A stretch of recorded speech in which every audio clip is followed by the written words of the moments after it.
कर रहे थे, एसोसिएटिव प्रॉपर्टी में अचानक से हम बीच में रुक गए थे क्योंकि, तो एसोसिएटिव प्रॉपर्टी क्या था कि अगर आपके पास तीन रेशनल नंबर हैं, है ना, ए बी सी, अगर तीन रेशनल नंबर हैं तो आप क्या देखोगे, ए में बी को ऐड करके उसमें सी को ऐड करो या बी में सी को ऐड करके उसमें ए को ऐड करो, रिजल्ट हमेशा क्या आएगा, सेम आएगा। समझ में आ रहा है? जैसे एग्जांपल में कल हमने लिया था, इसकी उस दिन वैल्यूज हम निकाल रहे थे, तो इसकी वैल्यू कितनी आ गई थी आपकी, 68 अपॉन में 20, चाहो तो इसके शॉर्ट फॉर्म में ले आओ, देन 34 अपॉन में 10, या फिर आप इसको लिख सकते हो 17 अपॉन में 5, है ना, 17 अपॉन में 5 ये वैल्यू आई। जब हमने क्या किया, 2 अपॉन, अगर इसी को दूसरे तरीके से करें, है ना, अगर इसी में आप 2/3 में 2/3 को ऐड करोगे, पहले किसको किसको ऐड करके, 3/2 और 6/4 को, तो रिजल्ट क्या आएगा, क्या सेम रिजल्ट आएगा? तो यस आएगा, आप देख लो फटाफट। 2/3 प्लस 2 और 4 का एलसीएम 4 हो गया, 2 के टेबल में 2 बार में ये 6 हो गया, 4 के टेबल में 1 बार में ये भी 6 हो गया, फिर 2/3 प्लस 12/4, चाहो तो इसको शॉर्ट फॉर्म में ले आओ आप, है ना, ये 3 बार में हो गया और ये 1 बार में, तो 2/3 प्लस 1 3। अब इसको सॉल्व करेंगे, एलसीएम लेंगे तो यहाँ पर एलसीएम 3 ही आएगा, 1 है यहाँ पे इसके नीचे, 3 से डिवाइड करोगे तो 1 बार में 2 हो जाएगा। ये समझ में आ रहा है ना आप लोगों को? और यहाँ 9 हो जाएगा। कुछ गलती किया क्या मैंने? 4 3 जा 12, यहाँ पर एलसीएम लिया तो आपके पास 6 हो गया,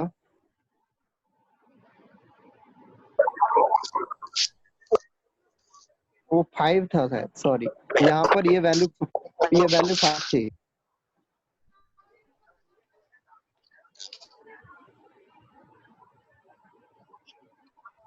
ठीक है, अब एलसीएम लेंगे तो एलसीएम क्या आने वाला है, 5 ही आने वाला है, और अगर ये 5 आएगा तो कितना आ गया, 17 हो गया ये वैल्यू। सो इसकी सॉरी 15 हो गया, नॉट 17, 3 जब 15, तो ये वैल्यू क्या हो गई, 17/5। तो आप क्या देख रहे हो, इसमें भी 17/5 थी और इसमें भी 17/5 है, तो इससे क्या पता चल रहा है कि या तो आप 2/5 प्लस 3/2 को ऐड करने के बाद उसमें 6/4 को ऐड करो, या 2/5 को बाद में ऐड करो, पहले 3/2 और 6/4 को ऐड करके, तो रिजल्ट हमेशा सेम आ रहा है। इस प्रॉपर्टी को हम क्या कहते हैं, एसोसिएटिव प्रॉपर्टी ऑफ एडिशन कहते हैं। ठीक है, हमने 3 प्रॉपर्टीज पढ़ी, पहला हुआ closure property, the sum of two rational number is always a rational number. Commutative property, अगर ए और बी दो रेशनल नंबर हैं तो ए में बी को ऐड करो या बी में ए को ऐड करो, रिजल्ट हमेशा सेम आएगा। एसोसिएटिव प्रॉपर्टी 3 रेशनल नंबर्स के लिए है कि अगर A B C 3 rational number है तो पहले ए और बी को ऐड कर लो और उसके बाद उसमें सी ऐड करो, या बी और सी को ऐड करने के बाद उसमें ऐड करो, रिजल्ट हमेशा सेम आएगा। एसोसिएटिव प्रॉपर्टी के बाद नेक्स्ट प्रॉपर्टी है, ठीक है, एसोसिएटिव प्रॉपर्टी के बाद हमारी जो नेक्स्ट प्रॉपर्टी है वो क्या है, additive identity. Additive identity, okay, additive identity क्या है, ये जीरो के लिए है। अगर किसी रेशनल नंबर में आप जीरो ऐड करोगे तो रेशनल नंबर इटसेल्फ होगा। अगर कोई रेशनल नंबर ए है उसमें आप अगर जीरो को ऐड करो, या जीरो में ना, या जीरो में किसी रेशनल नंबर को ऐड करो, मतलब ए को ऐड करो, रिजल्ट हमेशा वो नंबर ही आएगा। इस प्रॉपर्टी को additive identity, add 0 to any rational number and we get the result as the number itself. Zero is called the additive identity. यहाँ पर जीरो को हम क्या बोलते हैं, जीरो किसी भी नंबर का एडिटिव आइडेंटिटी वैसे क्या होगा, जीरो ही होगा, क्योंकि एडिटिव आइडेंटिटी मतलब कौन सा ऐसा नंबर जिसको उस नंबर से ऐड किया जाए तो नंबर इटसेल्फ हो। ठीक है, तो सिंपली आपको बस यही चीज रखना है। एडिटिव आइडेंटिटी क्या बोलता है, एडिटिव आइडेंटिटी बोलता है कि इफ ए प्लस जीरो, अगर a में किसी नंबर जीरो को ऐड करो and if you add zero to the number a then you get the number itself, and this property is known as additive identity. Here zero is called the additive identity of the number. Okay, now additive inverse. Additive inverse क्या बोलता है कि if a is a rational number then there always another number minus a will exist such that if you add this number with minus a then you get result 0. okay, additive inverse क्या हुआ, अगर a कोई rational number है ना, अगर a कोई rational number है तो उसके लिए एक ऐसा नंबर माइनस ए हमेशा होगा, मतलब उसी नंबर को तुम उल्टा रख दो, उसी साइन उल्टा कर दो, वो उसकी एडिटिव आइडेंटिटी हो जाती है. For a rational number a, there always exists a number minus a such that if you add a with minus a then you get result 0. Here minus a is called the additive inverse of a. समझ में आया? अगर मैं बोलूं कि 3/4 का additive inverse बताओ तो वो क्या होगा, -3/4. या अगर मैं बोल दूं कि -3/4 का एडिटिव इनवर्स क्या होगा, है ना, एडिटिव, सॉरी, अगर मैं बोलूं एडिटिव इनवर्स ऑफ -3/4 तो वो वैल्यू क्या होगी, उसका ठीक उल्टा नेगेटिव साइन के साथ. या फिर इसका उल्टा अगर मैं बोल दूं कि आइडेंटिटी ऑफ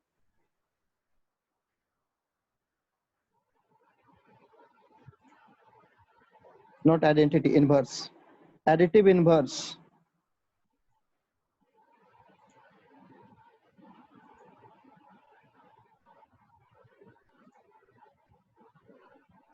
ठीक है. एडिटिव इनवर्स किसकी निकालनी है, एडिटिव इनवर्स अगर आपको निकालनी है तो एडिटिव इनवर्स निकालनी है 3/4 की, तो रिजल्ट क्या आएगा, -3/4. बहुत सिंपल है, अगर आपके क्वेश्चंस में आएगा बहुत बार एडिटिव इनवर्स निकाल सकते हो आप. तो ये सारी प्रॉपर्टीज पढ़ी हमने. कौन कौन सी प्रॉपर्टी पढ़ी हमने पढ़ी, फिर से एक बार बता देते हैं. ये क्या है, सारी प्रॉपर्टी क्या थी, है ना. फर्स्ट ऑफ ऑल मैं सारी प्रॉपर्टी को एक बार फिर से आपसे डिस्कस कर दे रहा हूँ. कौन कौन सी प्रॉपर्टी आपने पढ़ी, है ना. Property of the addition of rational number. तो क्या क्या था, पहला, सबसे पहली जो प्रॉपर्टी आपने पढ़ी थी, क्या पढ़ी थी, क्लोजर प्रॉपर्टी पढ़ी थी. ठीक है, आपने पहला क्लोजर प्रॉपर्टी पढ़ा था. अगर ए और बी दो रेशनल नंबर है, मतलब दो रेशनल नंबर का सम हमेशा रेशनल नंबर ही होता है. उसके बाद दूसरी प्रॉपर्टी आपने पढ़ी कम्यूटेटिव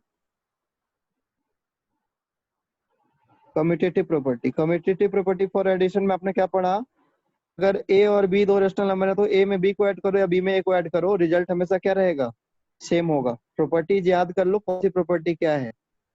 तीसरी प्रॉपर्टी है एसोसिएटिव प्रॉपर्टी.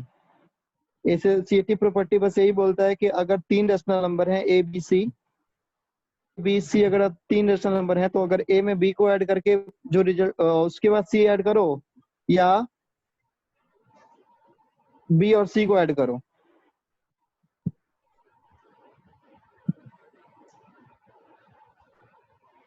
तो रिजल्ट हमेशा क्या आएगा, सेम आएगा.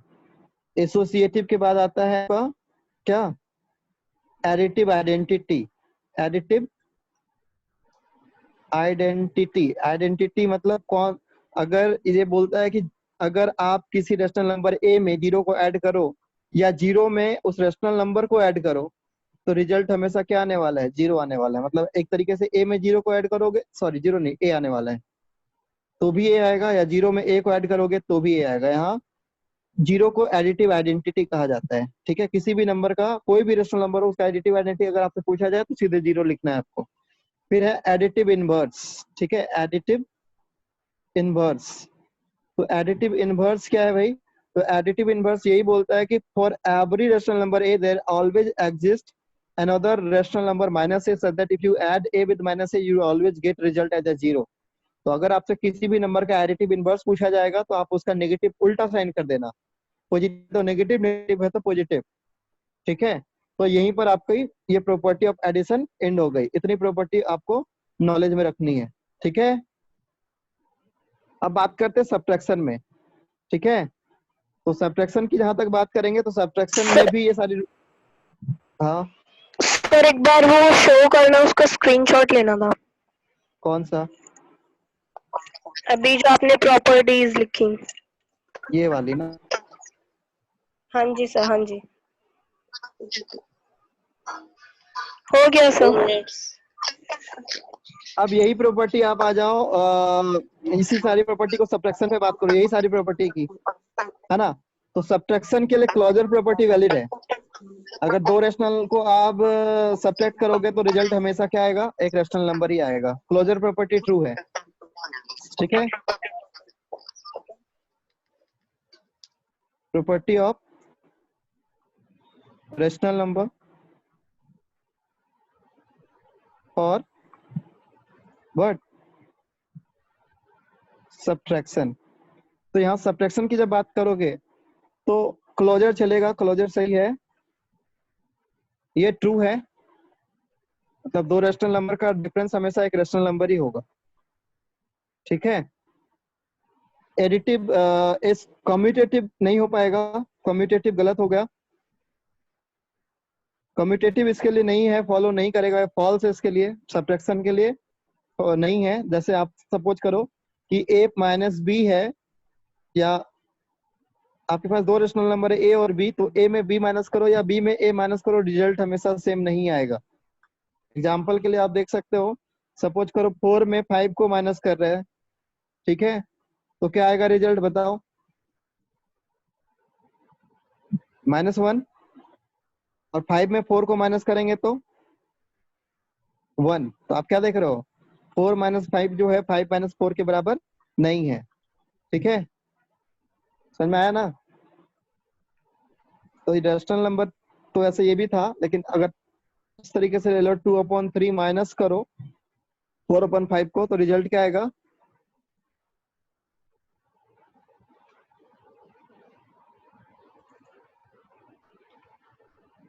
ये रिजल्ट आ गया -2/15। इसका उल्टा कर लो, 4/5 में से अगर 2/3 को माइनस करो तो रिजल्ट सेम नहीं आएगा, एलसीएम 15 आएगी। ये वैल्यू यहाँ हो गई, ये वैल्यू यहाँ हो गई, तो इसकी वैल्यू 2/15 आ गई। तो आप क्या देख रहे हो कि 2/3 minus 4/5 is not equal to 4/5 minus 2/3। Is that clear, समझ में आ गया। तो कम्यूटेटिव नहीं फॉलो करता, एसोसिएटिव भी फॉलो नहीं होता, उतना मैं अब नहीं करके दिखाऊंगा, डायरेक्टली बोल दे रहा हूँ, आप समझ जाना। एसोसिएटिव प्रॉपर्टी भी फॉल्स है यहाँ पे, किसके लिए, सब्ट्रैक्शन के लिए, ठीक है। ऐसा कुछ नहीं है कि अगर a प्लस मतलब सब्ट्रैक्शन आप करोगे ऐसा, ठीक है, तो इसका रिजल्ट सेम आए, ये रिजल्ट बिल्कुल डिफरेंट आएगा दोनों साइड से। एसोसिएटिव नहीं है। उसके बाद इसमें कोई वो एडिटिव आइडेंटिटी, तो यहाँ सब्ट्रैक्टिव आइडेंटिटी कुछ ऐसा होता नहीं है।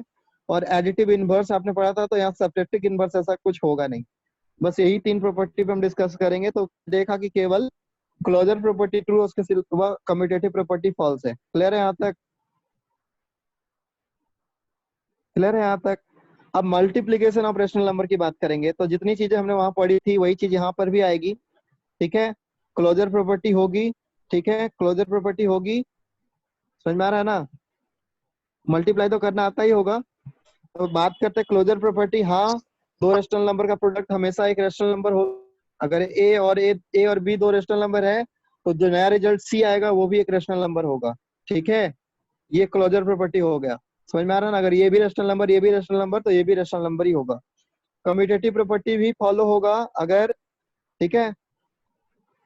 इसी चीज को मैं बता देता हूँ यहाँ पे फिर से।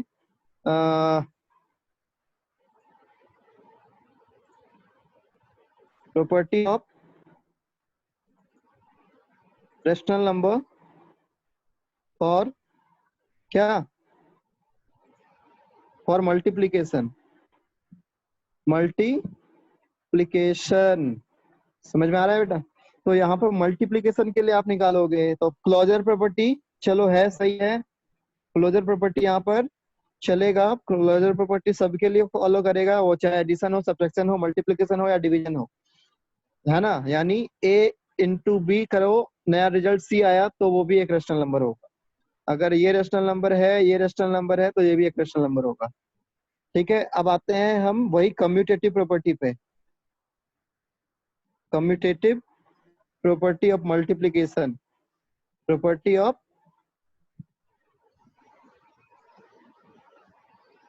Multiplication. Then what, commutative property क्या बोलता है कि अगर ए और बी दो रेशनल नंबर हैं, सॉरी, अगर ए और बी दो रेशनल नंबर है तो ए में बी को मल्टीप्लाई करो या बी में ए को मल्टीप्लाई करो, रिजल्ट हमेशा क्या आने वाला है, सेम आने वाला है। ठीक है, एसोसिएटिव की बात करते हैं। एसोसिएटिव,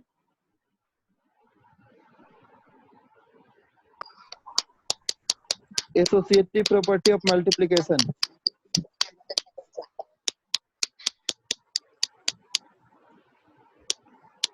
तो एसोसिएटिव प्रॉपर्टी मल्टीप्लिकेशन की जहां बात करोगे, तो अगर ए बी सी तीन रेशनल नंबर है तो ए में बी को मल्टीप्लाई करो। ठीक है, पहले आप ए और बी को मल्टीप्लाई कर लो, फिर उसमें सी को मल्टीप्लाई करो, या आप पहले बी और सी को मल्टीप्लाई करके ए को मल्टीप्लाई करो, रिजल्ट हमेशा सेम आएगा। यही बोलता है एसोसिएटिव प्रॉपर्टी। ठीक है, अब आता है multiplicative, multiplicative identity. Multiplicative identity हम वन होता है, याद रखना, किसी भी नंबर का मल्टीप्लिकेटिव आइडेंटिटी क्या होता है, वन होता है। अगर किसी नंबर को वन से मल्टीप्लाई करोगे तो नंबर इटसेल्फ मिलेगा। समझ में आ रहा है ना? अगर किसी नंबर को वन से मल्टीप्लाई करते हो तो रिजल्ट हमेशा क्या आता है, वन आता है, तो इसको हम मल्टीप्लिकेटिव आइडेंटिटी कहते हैं। If a rational number multiplied by one, we get the number itself and this property is known as multiplicative identity. Okay, और मल्टीप्लिकेटिव आइडेंटिटी किस, आपसे अगर पूछा जाए कि कोई रैशनल नंबर का मल्टीप्लिकेटिव आइडेंटिटी बोलो, तो वो हमेशा क्या रहेगा, वन होगा। समझ में आया है? तो मल्टीप्लिकेटिव आइडेंटिटी की बात करेंगे। मल्टीप्लिकेटिव आइडेंटिटी, वो एडिटिव आइडेंटिटी था, ये मल्टीप्लिकेटिव आइडेंटिटी है। तो मल्टीप्लिकेटिव आइडेंटिटी यही बोलता है कि अगर कोई रेशनल नंबर ए है, उसको वन से मल्टीप्लाई करो या वन से उस रेशनल नंबर को मल्टीप्लाई करो, नंबर इटसेल्फ मिलेगा। इसको मल्टीप्लिकेटिव आइडेंटिटी कहते हैं। फिर आ गया मल्टीप्लिकेटिव इनवर्स, है ना, मल्टीप्लिकेटिव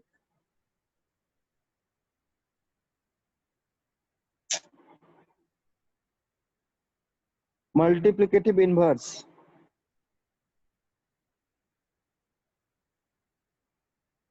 मल्टीप्लिकेटिव इनवर्स, तो भाई किसी भी रेशनल नंबर को, किसी भी रेशनल नंबर के लिए हमेशा एक ऐसा रेशनल नंबर होगा, अरे मल्टीप्लिकेटिव, मल्टीप्लिकेटिव इनवर्स की बात करेंगे तो for every rational number there always exist another rational number जो उसका रेसिप्रोकल ही होगा, जिससे आप अगर उसको मल्टीप्लाई कर दोगे तो रिजल्ट हमेशा क्या आएगा, वन आएगा। यहाँ वन अपॉन एक हो गया, वो इसका मल्टीप्लिकेटिव इनवर्स हो गया। एग्जाम्पल के लिए अगर मैं बोलूं कि भाई -4/5 का मल्टीप्लिकेटिव इनवर्स बताओ, तो क्या होगा, बोलो। Multiplicative inverse of a rational number is always what, वही नंबर होगा बट उसका रेसिप्रोकल होगा, मतलब उसका रेसिप्रोकल होगा। समझ में आ गया? तो ये प्रॉपर्टी यहीं पर खत्म हो गई मल्टीप्लिकेशन की। और अब बात करते हैं डिवीजन में। तो डिवीजन में भी देखो सारा रूल चलेगा, बट इसमें केवल क्लोजर प्रॉपर्टी वैलिड होगा। उसके अलावा ना तो कम्यूटेटिव प्रॉपर्टी डिवीजन के लिए वैलिड है, ना तो एसोसिएटिव प्रॉपर्टी और डिवीजन डिवीजन आइडेंटिटी कुछ नहीं होता, और डिवीजन इनवर्स भी कुछ नहीं होता। ठीक है, तो उसमें केवल एक ही क्लोजर प्रॉपर्टी ही वैलिड है, उसके सिवा कोई प्रॉपर्टी पे हम डिस्कस नहीं करेंगे। ठीक है, क्लियर है आप? इसके बाद एक और है, देख रहे हैं आपको, देखो मैं फिर से बता दे रहा हूँ, मल्टीप्लिकेटिव इनवर्स बोलो या रेसिप्रोकल बोलो। एक आ रहा है डिस्ट्रीब्यूटिव प्रॉपर्टी। डिस्ट्रीब्यूटिव प्रॉपर्टी क्या बोलता है, मल्टीप्लिकेशन के लिए ही बात कर रहे हैं, इसको लिखना मैं भूल गया था। ठीक है, डिस्ट्रीब्यूटिव, डिस्ट्रीब्यूटिव प्रॉपर्टी की बात कर रहे हैं। डिस्ट्रीब्यूटिव प्रॉपर्टी क्या बोलता है कि अगर ए, ठीक है, बी सी तीन रैशनल नंबर हैं, ठीक है, और इस तरीके से है कि ए से मल्टीप्लाई और सी का सम, तो आप इसको डिस्ट्रीब्यूट कर सकते हो। आप इसको ए इंटू बी प्लस ए इंटू सी कर सकते हो। अगर बी प्लस सी इंटू ए हो रहा है, देन आप पहले ए को बी के साथ इंटू कर लो, प्लस फिर ए को सी के साथ इंटू कर दो। इसको क्या कहा जाता है? डिस्ट्रीब्यूटिव प्रॉपर्टी कहा जाता है ऑफ मल्टीप्लिकेशन। समझ में आ गया? डिस्ट्रीब्यूटिव मल्टीप्लिकेशन ओवर एडिशन कहा जाता है। ठीक है, ओवर एडिशन। जैसे यहाँ पर दिख रहा है आपको, क्या यह दिख रहा है ना आपको? ए बाई बी को मल्टीप्लाई करना है सी बाई डी और ई बाई एफ के सम से। तो इसको क्या करेंगे, एक बार ए बाई बी को सी बाई डी से मल्टीप्लाई कर लेंगे, फिर बीच प्लस का साइन, फिर इस ए बाई बी को हम सी बाई एफ से मल्टीप्लाई कर देंगे। समझ में आ रहा है? फिर से देख लो, पहले इसको मल्टीप्लाई करके फिर बीच में प्लस का साइन दिया हमने, फिर इसको मल्टीप्लाई करके बीच रख दिया। यहाँ तक क्लियर हो गया?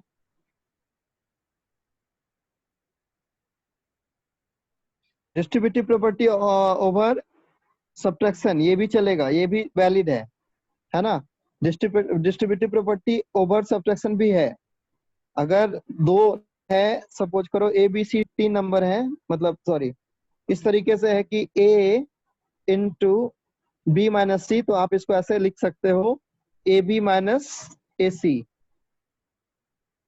ठीक है, प्रैक्टिस करते करते सीख जाओगे। फिलहाल रूल नाम याद रखो। ठीक है, सारे रूल्स का नाम याद रखो और क्वेश्चंस करो। ये क्वेश्चंस हो सकता है आप लोग कर लोगे। बोलो जी, एडिशन कर सकते हो ना? क्वेश्चंस आपसे होगा ना चारों? फ्रैक्शन का एडिशन आता है ना? फ्रैक्शन जस्ट लाइक फ्रैक्शन है, बस थोड़ा सा साइन का डिफरेंस है। अगर आप कर लोगे तो आज की क्लास यही एंड करते हैं। अगर प्रॉब्लम होगी तो मैं नेक्स्ट क्लास में कराऊंगा।